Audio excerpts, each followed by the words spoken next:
Hello दोस्तों, आशा करता हूँ आप सब बढ़िया होंगे। आपके अपने यूट्यूब चैनल जानी टॉक्स में आपका एक बार फिर से स्वागत है। दोस्तों, एचपी फॉरेस्ट गार्ड से संबंधित यह क्लास हमारे लिए 18वीं रहेगी। अगर इससे पहले की 17 क्लासेज आपने नहीं देखी हैं तो आप हमारे चैनल की प्लेलिस्ट में जाकर देख सकते हैं। और दोस्तों, इस वीडियो में हम डिस्कस करने जा रहे हैं साइंस के बहुत ही महत्वपूर्ण प्रश्न जो कि जिनके एग्ज़ाम में आने के चांसेस काफ़ी ज़्यादा हैं। दोस्तों, ये है हमने 1500 क्वेश्चन की सीरीज़ शुरू करी हुई है और उसकी ये 18वीं वीडियो है और हम प्रीवियस ईयर के प्रश्न भी डिस्कस कर चुके हैं। आप प्लेलिस्ट में जाकर देख सकते हैं और अपनी तैयारी को बूस्टअप कर सकते हैं। शुरू करते हैं पहले प्रश्न से। जीवन रक्षक हार्मोन किस ग्रंथि से स्रावित होते हैं? तो दोस्तों, जो जीवन रक्षक हार्मोन होते हैं वो एड्रिनल ग्रंथि से स्रावित होते हैं। जब मनुष्य डर वगैरह जाता है तो भी एड्रिनल ग्रंथि से हार्मोन स्रावित होते हैं। अगला प्रश्न है, ओस्टोमेलेसिया नामक रोग किस विटामिन की कमी के कारण होता है? तो दोस्तों, पहले भी बता चुका हूँ, ओस्टोमेलेसिया नामक रोग विटामिन डी की कमी के कारण होता है और यह हड्डियों में होता है। अगला जो प्रश्न है, मानव रक्त में श्वेत कणिकाओं का आकार होता है? दोस्तों, ह्यूमन ब्लड में जो श्वेत कणिकाएं होती हैं WBC, उनका आकार 0.7 मिलीमीटर होता है। अगला जो प्रश्न है, लाल रक्त कणिकाओं के निर्माण के लिए उपस्थिति आवश्यक है? तो दोस्तों, फॉलिक अम्ल के लिए जो लाल रक्त कणिकाएं होती हैं उनके निर्माण के लिए जो फॉलिक एसिड होता है उसका होना बहुत ज़रूरी होता है। अगला जो प्रश्न है, कांस्य सीमेंट और क्वार्टरजका उभयनिष्ठ तत्व हैं? तो दोस्तों, जो कांस्य सीमेंट और क्वार्टरजका हैं यह सिलिकॉन के उभयनिष्ठ तत्व हैं। अगला जो प्रश्न है, सूअर के कच्चे मांस द्वारा मानव में फैलने वाली एक बीमारी है? तो दोस्तों, वह बीमारी है ट्राइकोनिसिस। अगला जो प्रश्न है, साधारणतया किस कार्बनिक अम्ल के साथ जब किसी धातु की प्रतिक्रिया होती है तो कौन सी गैस निकलती है? तो दोस्तों, मैक्सिमम टाइम हाइड्रोजन गैस निकलती है जब किसी धातु की अकार्बनिक अम्ल के साथ प्रक्रिया होती है। अगला जो प्रश्न है, डीएनए में 4 प्रकार के न्यूक्लियोइड्स पाए जाते हैं जिनका नाम है? तो दोस्तों, डीएनए में 4 प्रकार के न्यूक्लियोइड्स पाए जाते हैं जिनका नाम है एडेनिन, थायमिन, गुआनिन व साइटोसिन। तो दोस्तों, अगला प्रश्न है, दोस्तों अगर अभी तक आपने वीडियो को लाइक नहीं किया है जल्दी से वीडियो को लाइक कर दीजिए और हमारे चैनल को सब्सक्राइब करना ना भूलें। तो दोस्तों, अगला प्रश्न है, प्रोजेस्टेरोन हार्मोन का स्रावन किसके द्वारा होता है? तो दोस्तों, जो प्रोजेस्टेरोन हार्मोन होता है उसमें स्त्रियों में होता है उसका जो स्रावन है वो कार्पस ल्यूटियम के द्वारा किया जाता है। अगला जो प्रश्न है, वॉशिंग मशीन की कार्यप्रणाली किस सिद्धांत पर आधारित है? तो दोस्तों, जो वॉशिंग मशीन की जो कार्यप्रणाली है वो अपकेंद्रण सिद्धांत पर आधारित है। आपने सुना होगा दोस्तों, सेंट्रीफ्यूगल फोर्स जिसे कहा जाता है। अगला जो प्रश्न है, प्रोजेस्टेरोन की खोज की गई थी? तो दोस्तों, पहले भी बता चुका हूँ, जो प्रोजेस्टेरोन है उसकी जो खोज है वो कार्ल डेविड एंडरसन के द्वारा की गई थी। आपको बताना है उसकी खोज कब की गई, आपको सन का नाम बताना है। अगला जो प्रश्न है, मोमबत्ती का जलना किस प्रकार का परिवर्तन है? तो दोस्तों, मोमबत्ती का जो जलना है वो एक रासायनिक परिवर्तन है। रासायनिक परिवर्तन वे होते हैं जिसमें वस्तु वापस उसी शेप में नहीं आ सकती है, जबकि भौतिक परिवर्तन कुछ देर के लिए अपना रूप बदलते हैं फिर वापस उसी पोजीशन में आ जाते हैं। अगला जो प्रश्न है,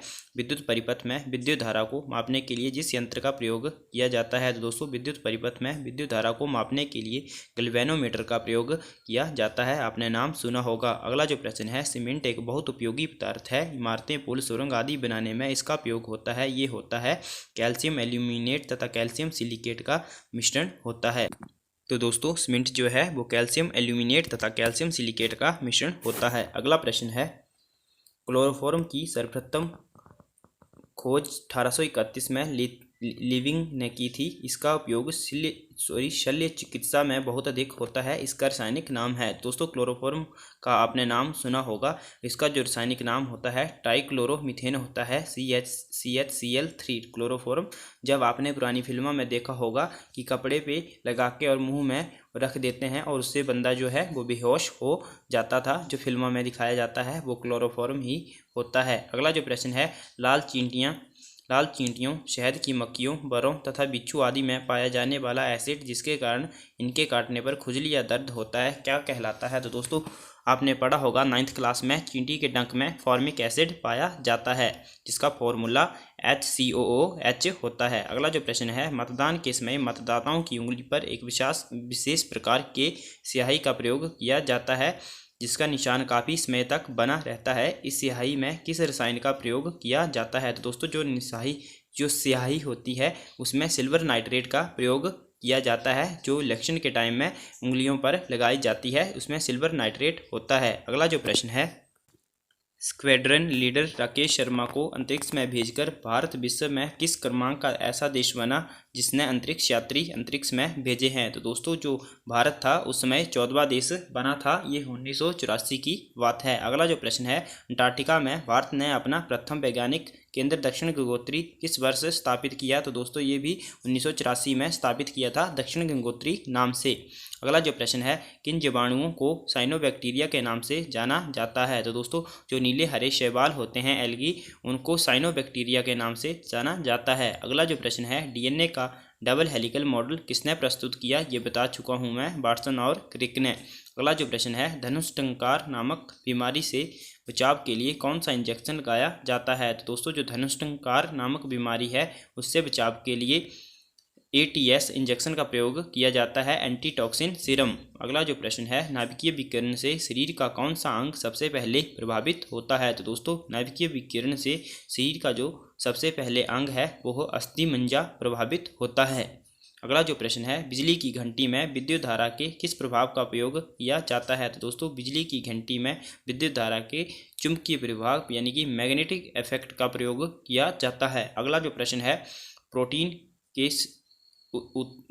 शरीर के ऊतकों में हुई हानि एवं उसके विकास के लिए उत्तरदायी होता है, ये किस अम्ल का बना होता है? तो दोस्तों प्रोटीन जो है वो अमीनो अम्ल को मिलके बना होता है। अगला जो प्रश्न है, ऑर्गन, नियॉन, क्रिप्टॉन, जिनॉन और रेडॉन किस प्रकार की गैसें हैं? तो दोस्तों ये है निष्क्रिय गैसें हैं और इनका जो ग्रुप होता है ये सभी 18वें ग्रुप में आती हैं और इनका जो बाहरी कक्ष होता है वो फुलफिल होता है। अगला जो प्रश्न है, कंप्यूटर में पासवर्ड सुरक्षा करता है? तो दोस्तों कंप्यूटर जो पासवर्ड होता है वो तंत्र के अनधिकृत अभिगमन से कंप्यूटर की सुरक्षा करता है। अगला जो प्रश्न है, कंप्यूटर में IC का अर्थ होता है? दोस्तों कंप्यूटर में IC का अर्थ होता है इंटीग्रेटेड सर्किट और इसका प्रयोग 3rd जनरेशन में किया गया था और IC जो चिप होते थे वो सिलिकॉन के बने होते थे। अगला जो प्रश्न है, हेपेटाइटिस B वायरस शरीर के किस अंग को प्रभावित करता है? दोस्तों जो हेपेटाइटिस B है वो यकृत को प्रभावित करता है। अगला जो प्रश्न है,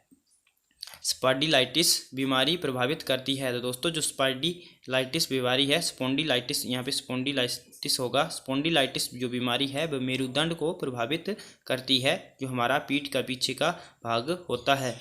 अगला जो प्रश्न है, नाइट्रस ऑक्साइड रंगीन मीठी गंध वाली गैस है, इसका स्वाद मीठा होता है, इसे सूंघने पर उत्तेजना होती है और हंसी आने लगती है, इसलिए यह कहलाती है। तो दोस्तों इसको जो नाइट्रस ऑक्साइड है इसको हास्य गैस भी कहा जाता है, यानी कि लाफिंग गैस भी कहा जाता है। अगला जो प्रश्न है, सुरक्षा की दृष्टि से खाना पकाने वाले LPG गैस सिलेंडर में क्या भरकर उसे गंधयुक्त बनाया जाता है? दोस्तों जो LPG गैस होती है वो गंधयुक्त होती है, उसकी गंध का पता लगाने के लिए कि लीक हो रही है तो उसमें इथाइल मरकैप्टेन मिलाया जाता है, थायो अल्कोहल। अगला प्रश्न है, ताज़ा मूत्र में कोई गंध नहीं होती जबकि कुछ समय बाद इसमें तीव्र दुर्गंध हो जाती है, इसका कारण ये है कि दोस्तों जो यूरिया होता है उसको बैक्टीरिया अमोनिया में बदल देते हैं। अगला जो प्रश्न है, खगोल भौतिकी के लिए भारत में जन्मे किस वैज्ञानिक को नोबेल पुरस्कार प्रदान किया गया था? एस्ट्रोफिजिक्स के लिए दोस्तों सुब्रमण्यम चंद्रशेखर को नोबेल पुरस्कार प्रदान किया गया था। आपने सुना होगा चंद्रशेखर सीमा वगैरह वो इन्हीं के नाम पर रखा गया है।